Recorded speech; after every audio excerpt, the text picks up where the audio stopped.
Hey friends, I'm back with another speed build from my Building the Sims 2 series, and today I'm building 125 Huckleberry Lane, so let's get right into it. And this house came together pretty quick for me actually, which is a nice change because normally I am incredibly indecisive and it takes forever. So yeah, that was nice. It helps that this is just a starter, so not a ton of furnishing to do. And I just used base game and the cats and dogs expansion, so should also be pretty easy if you want to download it off the gallery. And I'm building this here in Brindleton Bay on the Dotson's Creek lot. If you want to place it in the same spot, although I will say, I did quite a bit of landscaping, but I didn't do much like in the backyard or anything, just since I didn't have much money to play with on this one. So you could definitely go with a smaller lot and you wouldn't really be missing anything. But yeah, I decided to do this as kind of a Victorian style house. The original version in The Sims 2, the roof is quite a bit different. There's also a roof portion that goes over kind of a front wraparound deck. Which I didn't do on this one. I thought it was a bit much for the size of this house. It ends up being a 2-bedroom, 1-bath, so fairly smaller, kind of cozy house, and a big wraparound like deck didn't really make sense to me.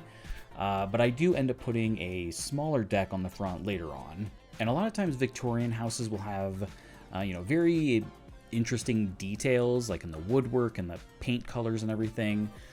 So overall, it's a little beige, but I did these kind of pops of red in the windows and doors. And I think that worked pretty well for this, just kind of give it a little bit of personality. So it isn't quite so beige. Nothing against beige if you like that, but yeah, I think the red really helped on this one. And I actually kept the floor plan the same from the original. So it was, it made sense. Has the 2 bedrooms, the smaller bathroom, the kitchen's kind of off by itself with the dining area, and then the living room kind of off to the left there.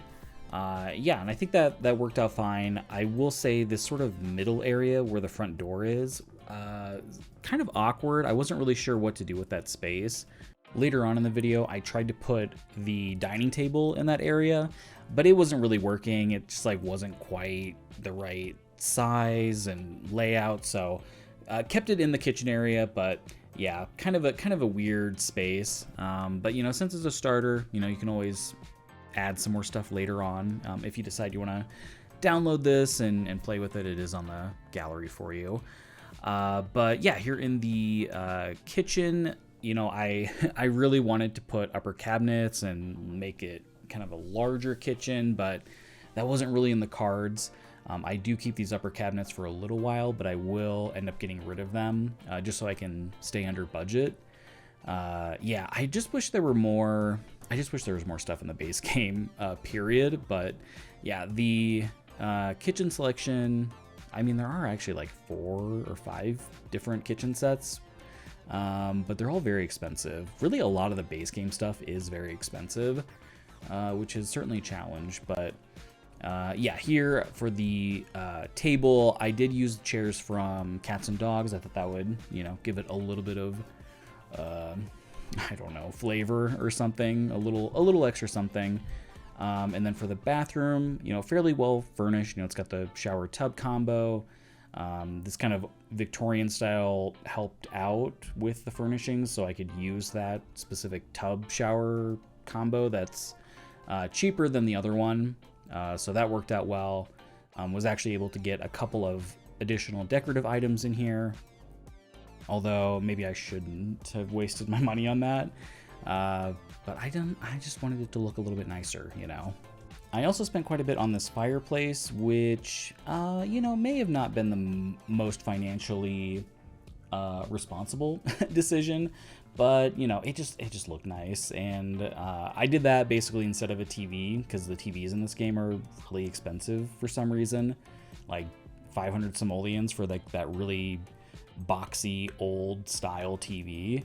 That's a little bit crazy. And then I think any of the flat screen TVs are at least $1,000, which is so funny because you can go to like Best Buy or Target and get a TV in real life for $200. So that's funny. And for the furniture in the living room, I had kind of forgotten about the sofa that I ended up using. It took me a minute to find it, and I was like, oh, right, yeah, this is like the perfect sofa for this style of house. So yeah, I went with that one, and a kind of older style, kind of more antique-y look, which, you know, fit in really well. And yeah, fairly simple living room, honestly, not much going on here. But I did make sure to get in a few different skill building items throughout the house, just so your Sims have, you know, something to do. Because I didn't put in a computer, which would have been nice. But since I did, you know, 2 bedrooms, there's like a parent's bedroom, and then the kid's bedroom actually has stuff in it, like toys and everything. So you can comfortably put 4 Sims in this house if you'd like. But yeah, the parents' bedroom, very basic. There's almost nothing in here. There's just the bed, a nightstand, and then I'll put in the microphone. So if your Sims want to, you know, practice telling jokes or singing, all that, they can do that in here. And it's kind of funny because the wallpapers that I chose for the bedrooms are almost identical to the Sims 2 versions. Yeah, I don't know. It worked out really well. So the parents' bedroom ends up being very pink. So hopefully you like that. And yeah, for the kids' bedroom, I used this really cute penguin wallpaper. I was actually able to get, you know, the dollhouse and like the dog Blarfy basically from Cats and Dogs, and a full bunk bed set. So yeah, you can have, you know, 2 Sims in this room if you'd like. You could also sell one of the beds and buy more stuff if you'd like. That would also make sense. And yeah, here I tried to put the dining table in here, and it like almost fits, but it's kind of awkward. So I ended up leaving it in the kitchen area, and then I put in the chess table and an easel. So there's at least some different skill building items, you know, kind of throughout the house for you. And now I'm moving outside to work on the landscaping. And honestly, the landscaping is probably the nicest part about this house. You know, even though I did just use debug landscaping since it's free, but I think it turned out pretty nice. You'll have to let me know what you think. And yeah, here I add the kind of front deck area, give it a little bit more detail, and also spend, you know, an extra 300 simoleons or whatever on the fence and the stairs that I put in. You know, again, maybe not the best use of money, but I don't know. I think it just looks nicer to have something on the front of this. But maybe, yeah, I don't know. I don't know if I should have put a roof over that or not. You'll have to let me know what you think of that as well.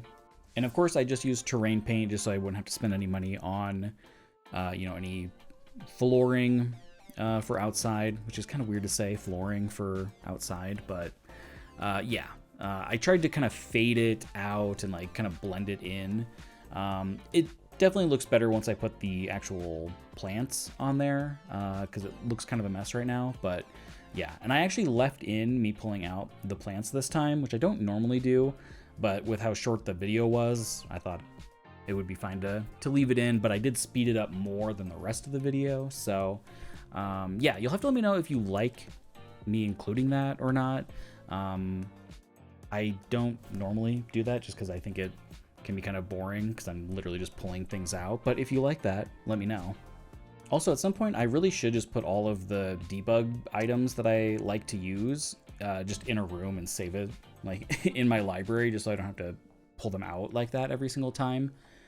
But yeah, I'm sure I'll never remember to do that. So that's just what my life is going to be like from now on, is constantly pulling out landscaping.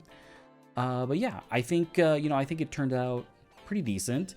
Lots of different flowers, some different hedges, lots of trees, and, you know, of course, depending on whatever lot that I'm doing, I try to blend it into the surrounding world. So, you know, I tried to use some different things from the Cats and Dogs pack, just since that'll blend in better with Brindleton Bay, like the different trees that they have and whatnot. So, and if I had any extra money, I would have loved to have done something else in the backyard. But yeah, it just ends up being the landscaping. You know, I think a greenhouse would be really cool on this lot. I think that would be something I would have loved to add if I could have afforded it, if I hadn't done a starter house. But yeah, definitely something you could add if you wanted to, you know, have a greenhouse. I think that would look really nice on this lot. And for next Tuesday's video, I am gonna try to do more of a let's build style, where it's not really a speed build, but I'm kind of doing it in like real time, you know, quote unquote. So yeah, we'll see if that ends up happening. I have tried to do it in the past and I haven't been great at it. So, you know, that was a while ago.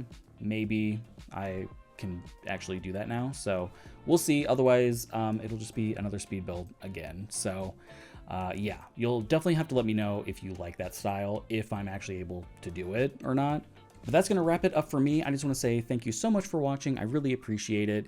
If you liked the video, please leave a like. That helps a lot. And subscribe if you'd like to see more. Thank you so much. Have a great day.